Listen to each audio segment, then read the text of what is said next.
Well, good morning, champions. How are you doing today? Good. You're a little more vocal now. This is good. By the end of the week, you'll be shouting at me. This is encouraging. I'm glad. And appreciated your words this morning about the new mercies of God and some of the things we've become used to. I took my walk to Haystack this morning and was kind of flooded with nostalgia. Ever since Mark said the first night that I've been coming here for 35 years, I think about all the walks to Haystack I've made over the years, and I stopped, took a picture, and texted it to my family. Now, you have to understand, when I text to the family, there is a 0.6% chance anyone will respond. Dad's in his old man mood again, and he's sending us stuff. All of my kids responded within 90 seconds of me sending that text. This is such a special place to us. We've had some great family memories here. It's just been a really wonderful locale for us, and we love it here at Cannon Beach, and I know you do, and that's why you're here. But that was really fun this morning to do that, and it also reminded me of the story I want to tell you to kind of get started today. Is there was a period in my life when I was living in Southern California. Kathy and I were living down in Orange County in Newport Beach, where I was actually a runner. I would get up and run the beach every morning. That's a long time ago. Chuck and I talk about when we were young and we used to jog or we used to run, and then we laugh and finish off the donut and move on to whatever's going on the next day. But I have a period in my life where I did. I would run, kind of capital R, capital U, capital N. I'd run. And of course, when you're not used to that, you kind of start out with lowercase R-U-N as a runner. And you know, I could really fake you out if I wanted to, but I need to tell the truth. Actually, most of my beach workout would be run/walk, because I just couldn't run that far. I wasn't in that good a shape. So it was kind of a run/walk. Well, I mean, if we're really being honest, I would walk the beach a lot. I mean, it was really good. But I would always make an attempt to be a runner, always make an attempt to run. And we lived close enough to the beach that I could just walk over to the beach and start running. And I would go as far as I could, and I would hit the same spot all the time where I just would peter out. It was just, I just can't go any further. And in honor of that losing location in my life, the city of Newport Beach erected a lifeguard stand right there. And if you know Southern California beaches, they have these lifeguard stands up and down the beach, and they have a big sign on the side of the lifeguard stand to tell you where you are in terms to streets. And the streets are all numerical, and so the Butterworth Death Watch would always take place at the 44th Street lifeguard stand.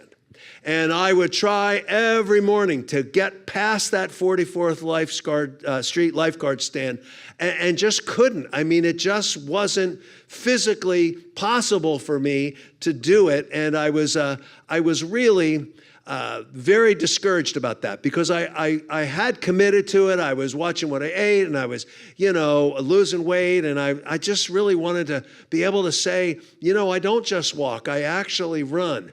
But there was this barrier. And I was to discover that all you real live runners have your own lingo for what this stuff is all about. And I was introduced to this phrase that would describe what the 44th Street lifeguard stand was as a runner. That is where I, quote, hit the wall, right?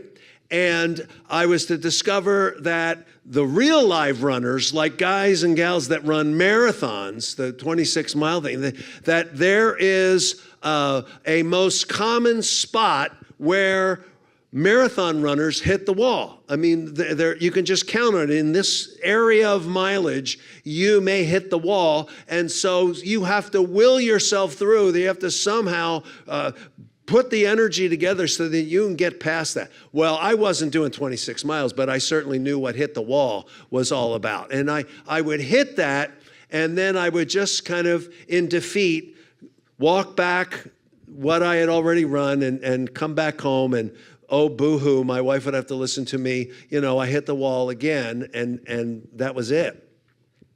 Well, I don't want to stand before you and end that on a losing note. I have good news. There was a day, a glorious day. Oh, my goodness.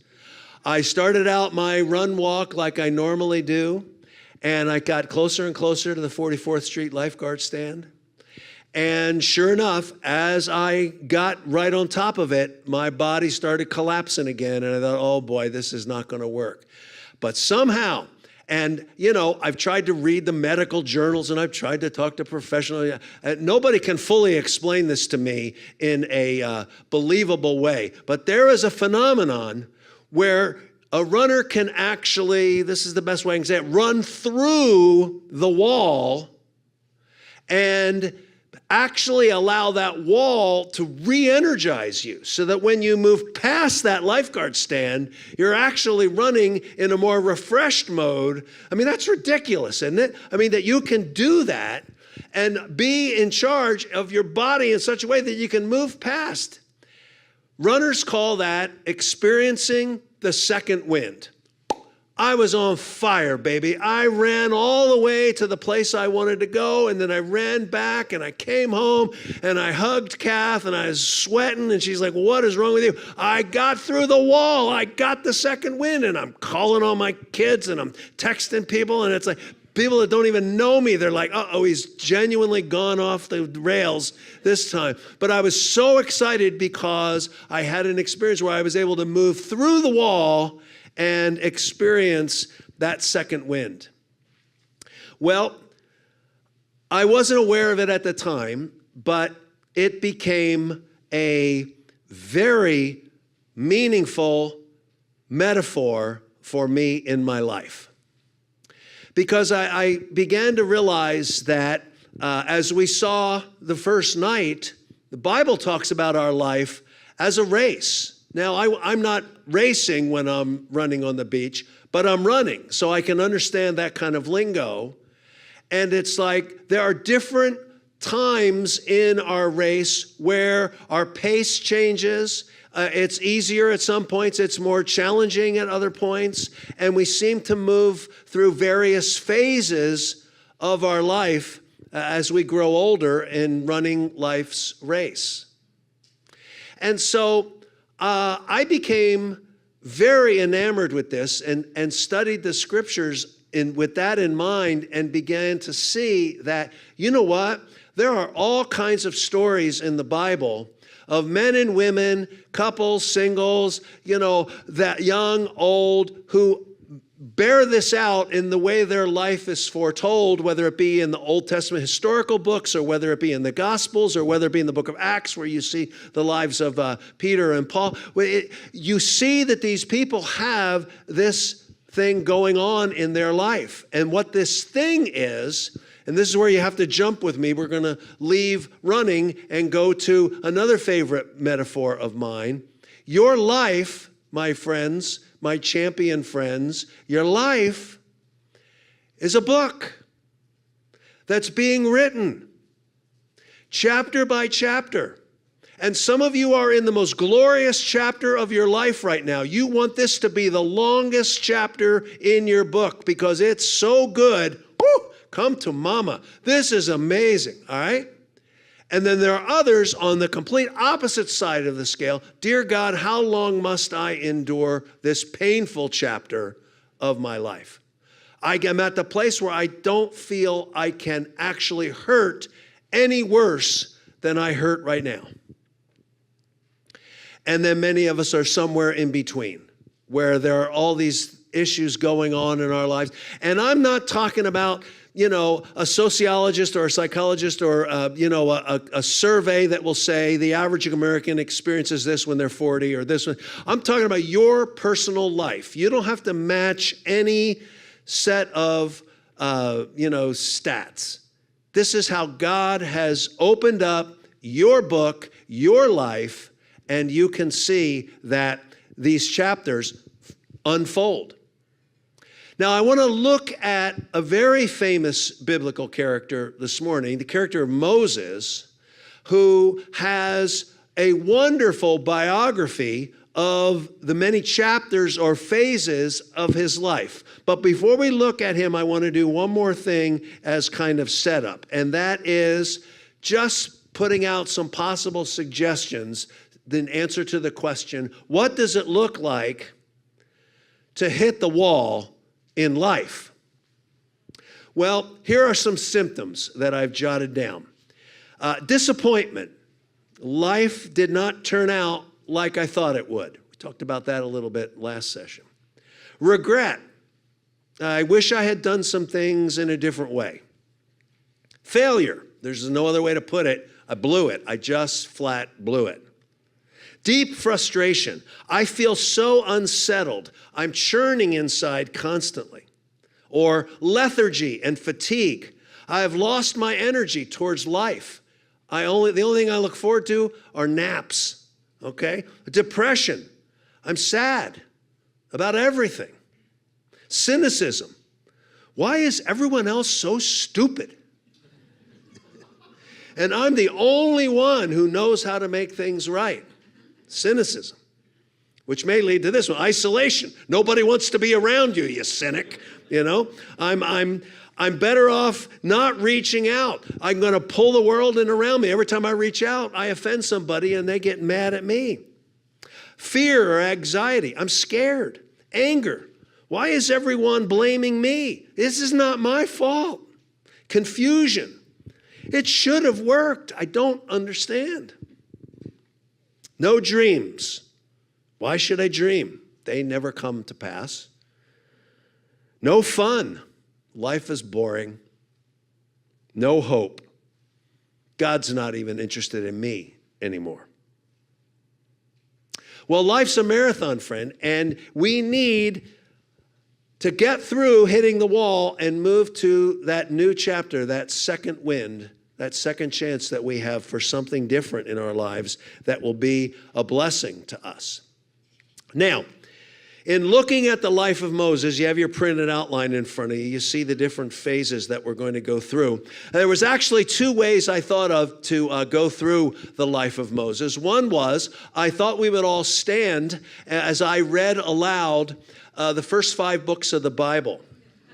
And then I would point out little biographical notes along the way, and then it will already be into next summer by then. So that's probably not a good idea. So wouldn't it be great?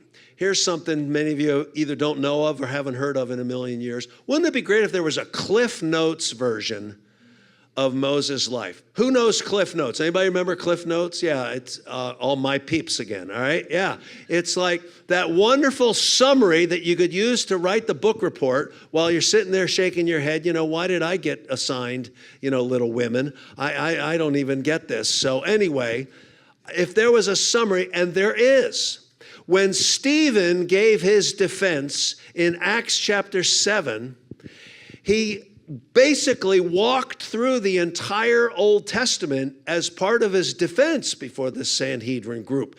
And it's an amazing summary, a shrinking down of all of Moses' life. And I have reduced it this morning into 5 phases or 5 chapters of life that you'll recognize. And some of these phases you'll identify with. Some of you will be in some of them right now. Some of you will remember them from the past. But what I want you to understand is I am offering you a model, a template. I'm not saying that your life must resemble Moses in perfection. Like we all have the same phase 3. No, we don't. No, we don't. Because we don't all have the same phase 1, and we don't have all the same phase 4. And you may have 8 phases, and someone else may only have 3 at this point in their life. I'm just trying to get you in terms of that, okay? If you ever want to write your memoir and you hire me as your ghostwriter, this is the first thing we're going to do. We're going to sit you down in front of a whiteboard, and we're going to say, I want you to give me the chapters of your life. All right? And those are going to be the chapters, okay? And if we find out that you're not real sharp on that and we only come up with 3 chapters, then it's going to be the most glorious, pamphlet that was ever written. And if you a bit to be on the wordy side, it's like, well, okay, the average book is not 137 chapters. Let's see if we can reduce this a little bit. But it's your story. And that's what I want you to think about. Your story. What does your life look like? And you're going to see it's going to be very beneficial to you. Okay, so with that in mind, if you have your notes in front of you, here's the first thing we're going to look at. Phase 1 in Moses' life is what I'm titling A Good Start. Okay? A good start. Acts chapter 7. Look at verses 20 to 22. And it was at this time that Moses was born, and he was lovely in the sight of God, and he was nurtured 3 months in his father's home. And after he had been exposed, Pharaoh's daughter took him away and nurtured him as her own son. And Moses was educated in all the learning of the Egyptians. He was a man of power in words and deeds. That's chapter 1, a good start. Now, you know the book of, from the Pentateuch, you know the life of Moses, you know there was some drama, you know there was some adventure, so I'm really giving it broad strokes at this point. But I want you to think, here's this Hebrew baby, and what are Hebrew babies up for at this time historically? Death. So he's off to a good start if for no other reason. He lived. He was not put to death. But it gets better than that. The reason he lived is somebody saw him and took him in and adopted him as her own. And it wasn't just anybody. It was Pharaoh's daughter. I mean, you talk about a good break. I mean, if you're a strong Calvinist, that's really lucky, right? I mean, holy mackerel. We got this thing happening in Moses. We're going to bring him in to Pharaoh. I mean, this is the Old Testament equivalent to, we've got a baby that we want to put up for adoption, and the White House is interested. Now, I'm not talking about politics. Don't go north or south on me here. I'm just saying, can you imagine the educational opportunity of this orphan who is adopted, and now they live and play at 1600 Pennsylvania Avenue? The education they must receive, the knowledge they must be exposed to, it must have been incredible. That's Moses. He is off to this good start. And even before that, the fact that his mom and dad knew that they should do what they did so that he would be seen by Pharaoh's daughter. Amram and Jochebed, dad and mom, Amram and Jochebed willingly gave up their sons so that this could happen. What an amazing story. A good start. Now, how about you? I know lots of people who would say, my chapter 1 is the same. I mean, when I look back on my childhood, when I look back on my early years, I was blessed. I had a good situation. I had a good mom and dad. I never missed a meal. I had a roof over my head. I had lots of good friends. I had, whatever you think that defines a good start may be the way you define your chapter 1. And there's probably just as many people who hear this that say, well, that sure isn't the way I started out. You know what? I mean, our family is the poster child for dysfunction. I mean, there was so much mess in my family, whether it was, my dad's drinking or my mom's, depression or, me getting in trouble or, my little brother, getting arrested or, you fill in the blank. I did not have a good start, okay? If that's yours, that's fine. That's your story. You own it, okay? It's the way it works. But I just want you to keep thinking that way of how did you start out in life? What exactly took place? Well, after we get through phase 1 in Moses' life, we have a second phase, which is the opposite of a good start. I call it a bad turn. A bad turn, which is short for the full discussion of chapter 2, sin, misunderstanding, guilt, and fear. How's that for a whopper of a chapter? Sin, misunderstanding, guilt, and fear. We take it up where we left off, verse 23. When he was approaching the age of 40, it entered his mind to visit his brethren, the sons of Israel. And when he saw one of them being treated unjustly, he defended him and took vengeance for the oppressed by striking down the Egyptian.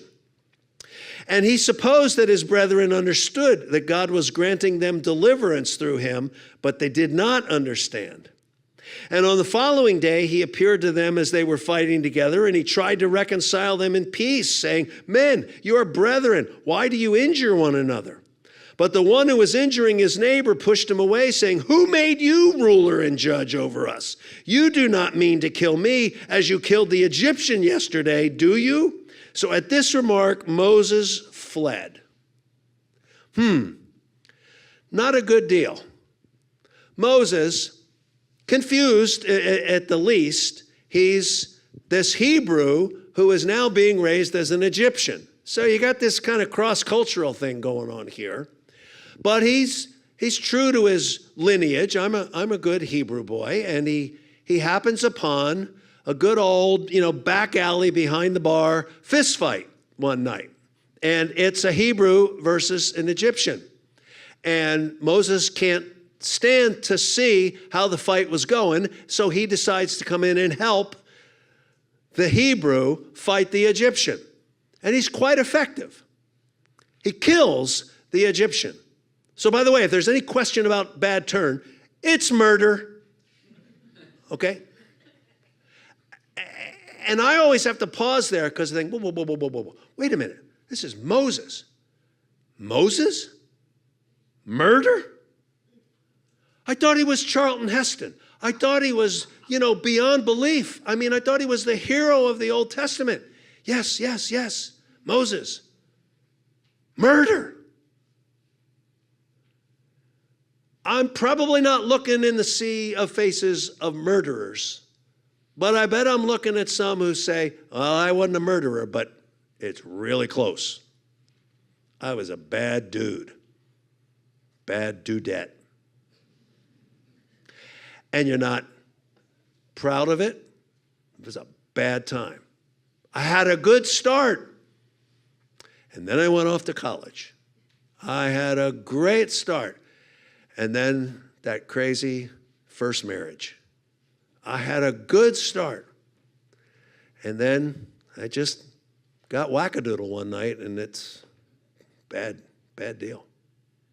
So Moses murders the Egyptian. The next verse says, his first thought immediately is, well, at least my Hebrew brothers will be glad and they'll rejoice. Way to go, bro. High fives. All right. Way to put that guy where he belongs. And what do his Hebrew brothers say? Hey, who died and made you king? You going to fight us too? They didn't understand him. And he was riddled with guilt and afraid for his life as a result. It's like, whoa, that's not a good thing. What's your chapter 2 look like? This could be a total flip-flop for a lot of people.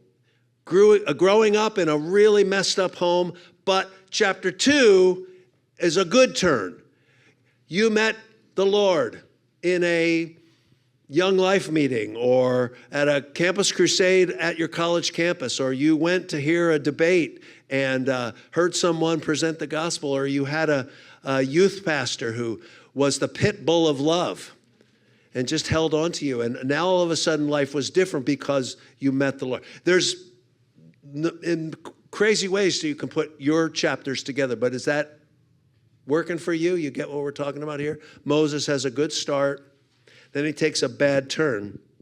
And then verses 29 and 30, at this remark, Moses fled and became an alien in the land of Midian, where he became the father of 2 years. I give this chapter the 3 words, on the shelf. On the shelf, okay? He fled and he became an alien, all right? And what I didn't read on, because I want to say it now for even more effect, it says, verse 29, at this remark, Moses fled, became an alien in the land of Midian, where he became the father of 2 sons. Verse 30, and after 40 years had passed. Whoa! He's not on the shelf for 6 months. He's not on the shelf for 4 years. He's on the shelf for 40 years.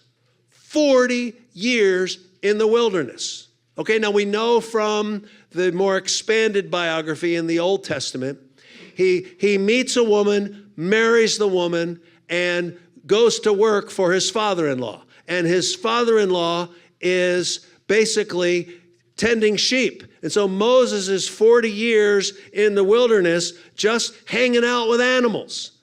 Now, you may be an incredible animal lover, and I'm thinking that's wonderful. But seriously, just animals? I mean, you don't see anybody else? And it's 40 years of what my mom and dad used to describe as same old, same old, same old. I mean, there's personality types that, run to that. That's the way to live. Every day is the same. Same old, same old, same old. If my dad were still on earth and I could bring him in here, you would see the human illustration of same old, same old.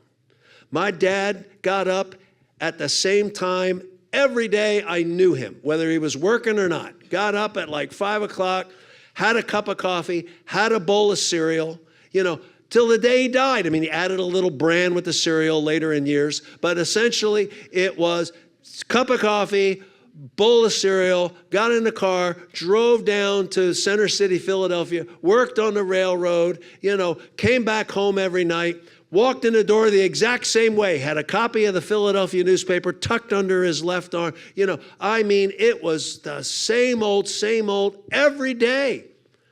And he was just great. For some reason, I don't think Moses identifies with that. One more day of tending the sheep, Now, I will tell you, in God's grace, my dad met my mom, the queen of same old, okay? How can I describe my mother to you best? Let's try this. I am abducted by aliens and taken to another planet. And I've lost track of all time and memory and anything like that, except for my mother. And then I get brought back and dumped in my house, and I don't know what year it is. I don't know what day it is. I don't know what's going on, but I just wait, because once dinner is prepared, I at least know what day of the week it is, because she prepared the same dinner on a particular day every week for 100 years, all right? Monday night was spaghetti. Tuesday night was baked chicken. Wednesday night was meatloaf. I hated her meatloaf. It was horrible, and part of the reason was she used to slather it with ketchup on top, and to this day, I can't stand ketchup. And I'd say, Mom, I hate this meatloaf. And she said, well, then let me put more ketchup on it. It was disgusting. Thank God for Thursday, macaroni and cheese. All right? Friday was fish sticks in honor of our Catholic neighbors. And then Saturday was hot dogs, and Sunday was either a roast beef or a steak. And then Monday we're back to spaghetti. And it's like same old. And I thought, phew, man, that's a boring way to live. And then we fast forward to, I mentioned last night, I went through this divorce, so I'm a single dad for like 6 years. So I'm in charge of packing lunches for my kids. And I remember one day they finally come to me and they say, hey, Dad, you pack peanut butter and jelly sandwiches every single day. And the stupid little apple and the little, munchie there and the drink in a pouch. Throw me a bone here, Dad. Give me Give me a slab of bologna one day, or, a banana or something. We're dying here. This is just horrible. 40 years of same old, because he was on the shelf. Anybody have a chapter in their life called On the Shelf, where it didn't make any sense to you, actually? The timing is very suspicious. I had gone to all that schooling to do such and such, and I was immediately met with an on-the-shelf chapter. And I had to wait for what felt like an extraordinarily long time before I was able to pursue what my dream really was. Or, I've always had this in my mind. I always wanted to do it, but God just didn't open the doors, or I don't, you fill in the blanks, but you have that period of your life, and you may be in it right now, where you feel like, I'm not contributing to life at all. I know boomers are facing this as they face retirement. I mean, the little cliche that's pretty smart, don't retire from something, retire to something. Don't lose your purpose and your vision and your life after you retire and get your gold watch. I mean, it's like there's plenty of stuff out there to do that God wants you to do. So don't get stuck. Live it. Don't get stuck on the shelf. So this is where he's living. He had 40 years with the good start and the bad turn. Then he has 40 more years where he's on the shelf. And then we get to phase 4, which is what I'm calling the second wind. The second wind. Verses 30 through 35. Verse 30 says, after 40 years had passed, an angel appeared to him in the wilderness of Mount Sinai in the flame of a burning thorn bush. And when Moses saw it, he began to marvel at the sight as he approached to look more closely. And there came the voice of the Lord. I am the God of your fathers, the God of Abraham and Isaac and Jacob. And Moses shook with fear and would not venture to look. But the Lord said, take off the sandals from your feet, for the place on which you are standing is holy ground. I have certainly seen the oppression of my people and have heard their groans. I will come down to deliver them. Come now, and I will send you to Egypt. Wow. Talk about a radical change in lifestyle. 40 years of stupid bleating sheep. Pardon me, I don't mean to be offensive to my sheep brethren here. But that was a big revelation for me, as just aside for a second, when I finally realized, when God calls us sheep, this is not the most complimentary term he can think of. I mean, he was not just saying, they're little white cotton puff balls, and they're just the cutest little things. Don't you just want to take them home, little lambs?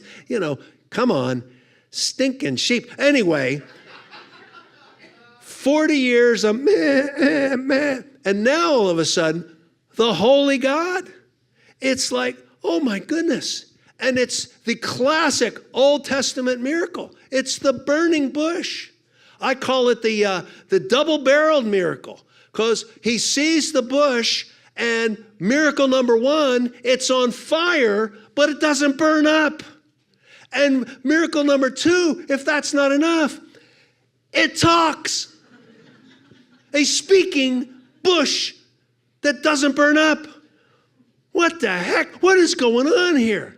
And Moses is like, I don't even know what to do. And God says, well, let's start. Take your sandals off. And understand, you're going to be my guy. You're going to be my human instrument.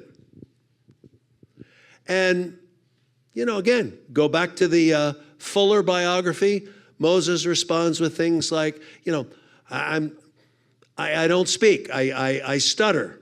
You can find someone better than me. Or I'm 80. Think about that. I'm 80. Or maybe you got the wrong guy. I'm a murderer. That's a big thing to overlook. I'm a murderer. But that's exactly who God chose to be the leader of the children of Israel. I know I'm not telling you anything you don't already know, but I'm hoping you're putting it through your filter of your own life story. Is there anybody here who's at that place right now thinking, yeah, I think God might have a whole new chapter for me, but I'm kind of in the same boat. I'm 80. I've got some physical limitations. I'm not a murderer, but I sure don't want my resume floated around in the Christian community to see everything I did or didn't do. And God might be saying, you know what? You're exactly who I'm looking for. You're exactly who I need. Well, the last chapter, the last phase, number 5, is what I'm calling service to the glory of God. This is the Moses we all know. This is the Charlton Heston. This is the 10 Commandments. This is the Exodus. This is the big guy, okay? And I find great encouragement in the fact that he was not an overnight sensation. You know, it was not an overnight success story. There were years that led up to that amazing period of his life. So, as you think about this, just a couple of practical statements to put on the end of your notes here. The first one is this: the second wind can occur in the midst of ordinary day-to-day living. The second wind can occur in the midst of ordinary day-to-day living. And here's what I mean by that. The burning bush is a big turning point in the life of Moses. But you realize, of course, and we need to be reminded, that the day of the burning bush, Moses didn't wake up early saying, whoa, it's the big day. Think I'll go to Starbucks and have a double, and oh my gosh, this is going to be awesome. It's going to be unlike any other day. He got up just like it was every other day. I'm going to meet the sheep. I'll eat my peanut butter and jelly sandwich that's in my brown bag. Bring the brown bag home, pack it again tomorrow. It's another ordinary day. But it wasn't, because God showed up in a big way and Moses' life was never the same. God's still in the burning bush business. He can still take an ordinary day in your life and make it extraordinary. Okay? How? Well, I don't know. Maybe it'll be a similar miracle. Maybe he'll speak to you through the burning bookcase in your office, or the burning bandsaw in your shop, or the burning blackboard in your classroom, or the burning blender in your kitchen. I've had that last one. God was not in that. That was just ugly from day one. But you get what I'm saying? It's man doing the ordinary and God doing the extraordinary. And you're never the same. If you're hurting today, that's the best hope I can give you. You can move through this chapter of pain. You can. God will move you through that. I don't know how long it'll take. I don't know when. I don't know what's involved. But all of our lives are books with chapters being written over and over. And the second thing that I would say to you is that the second wind can occur when we make ourselves available. The second wind can occur when we make ourselves available. The dialogue between God and Moses is that God is initiating and man is responding. Moses sees the burning bush and God reaches out to him. God speaks to him. So I hope you see that among all the characters in the Bible, of which there are plenty that illustrate this, I'm suggesting to you today that Moses is the champion of the second wind. And so if you are looking for a new chapter in your life, for a second chance, for a new beginning, Moses can be your poster boy here as well. Or maybe you know someone who can just use a note to say, hey, I want you to know this book isn't finished yet. We're not on the last chapter by any means. I want you to know what you've got in store for you and be an encouragement to them. I hope you have people in your life who are champions of the second wind, of someone who believed in you when it seemed like everything was kind of falling by the wayside. And they saw you hit the wall and they gave you human hope and encouragement that God will offer for you the second wind. My personal illustration of a second wind in my life doesn't take a rocket scientist to figure out. It's this lovely lady right here, my wife, Kathy, who met me, and I was 6 years into being a single dad, and it was still kind of a dizzying kind of a thing. And I was still trying to figure out completely why this had happened in my life. What was my responsibility in all of it? What did I need to learn from it that I could move forward? And as I told you the other night, finally reaching the point that I know one thing God wants, and that is to hear me say, God, you are all I need. If I remain single again for the rest of my life, that's okay, because I've got you. And of course, that's when I met her. And when we got together, I was still trying to figure out stuff. What was I going to do? And incredibly, God brought people into our lives. And, I was making my living as a ghostwriter at that point because I didn't feel that I was qualified to be on the speaking platform ever again. And Kath and people circled around me and said, you can do it. And this whole second wind idea turned out to be a book that I wrote right out of that experience called The Promise of the Second Wind. And the publishers gave it that great subtitle, It's Never Too Late to Pursue God's Best. Isn't that a great phrase? The promise of the second wind. It's never too late to pursue God's best. And you convinced me of that, sweetheart, and I'll be eternally grateful for you for that. Thank you so much. You know people that are like that in your life. Maybe it's your spouse. Maybe it's one of your kids. Maybe it was one of your parents. I've heard a lot of you resonate ever since I told that first night, the fourth grade music teacher. Talk about teachers in their life.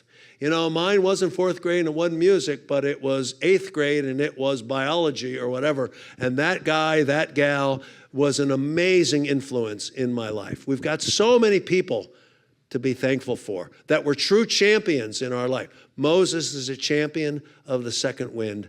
I hope you have someone in your life as well, and I hope you'll be that in someone's life too. Let's pray. Lord, take these words and drive them home into the hearts and minds of these dear people that sit here in this room this morning. There's just no way we can know all the circumstances of all the people in this room, but it's certainly unrealistic to think that everyone's just skipping through life merrily, joyfully, without a care in the world. There are some heavy hearts here today, Lord. And I pray that you would use a message about moving past hitting the wall to the second wind in life and see that that can be the chapter movement in their life as well. Thank you, Lord, that you're the foundation of our rock. You are the foundation of our story. And that because of you, we have the literal power of God at our fingertips. We love you, Lord. We pray all this in Jesus' name. And all God's people said, amen.